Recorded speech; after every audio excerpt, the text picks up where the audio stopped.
Little Beast by Richard Siken. An all-night barbecue, a dance on the courthouse lawn. The radio aches a little tune that tells the story of what the night is thinking. It's thinking of love. It's thinking of stabbing us to death and leaving our bodies in a dumpster. That's a nice touch. Stains in the night, whiskey and kisses for everyone.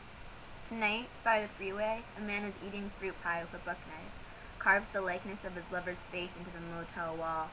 I like him, and I want to be like him, my hands no longer an afterthought. Someone once told me that explaining is an admission of failure. I'm sure you remember. I was on the phone with you, sweetheart. History repeats itself. Somebody says this. History throws its shadow over the beginning, over the doorstep, over the sock drawer with its socks, its hidden letters. History is a little man in a brown suit trying to define a room he is outside of. I know history. There are many names in history, but none of them are ours. He had green eyes, so I wanted to sleep with him. Green eyes flecked with yellow, dried leaves on the surface of a pool. You could drown in those eyes, I said. The fact of his pulse, the way his body pulled in, out of shyness or shame or a desire not to disturb the air around him. Everyone could see the way his muscles worked, the way we looked like animals, his skin barely keeping him inside. I wanted to take him home and rough him up and get my hands inside him, drive my body into his like a crash test car. I wanted to be wanted, and he was very beautiful, kissed with his eyes closed and only felt good while moving. You could drown in those eyes, I said. So it's summer, so it's suicide, so we're helpless in sleep and struggling at the bottom of the pool.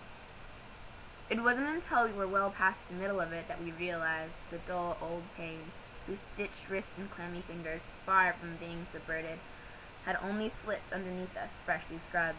Mirrors and shop windows returned our faces to us, replete with tight lips and the eyes that remained eyes and not the doorways we had hoped for. His wounds healed, the skin a bit thicker than before, scars like train tracks on his arms and his body underneath his shirt. We still groped for each other on the back stairs or in parked cars as the roads around us grew glossy with ice and our breath softened the view through a glass already laced with frost. But more frequently I was finding myself sleepless, and he was running out of lullabies. But damn if there isn't anything sexier than a slender boy with a handgun, a fast car, a bottle of pills. What would you like? I'd like my money's worth.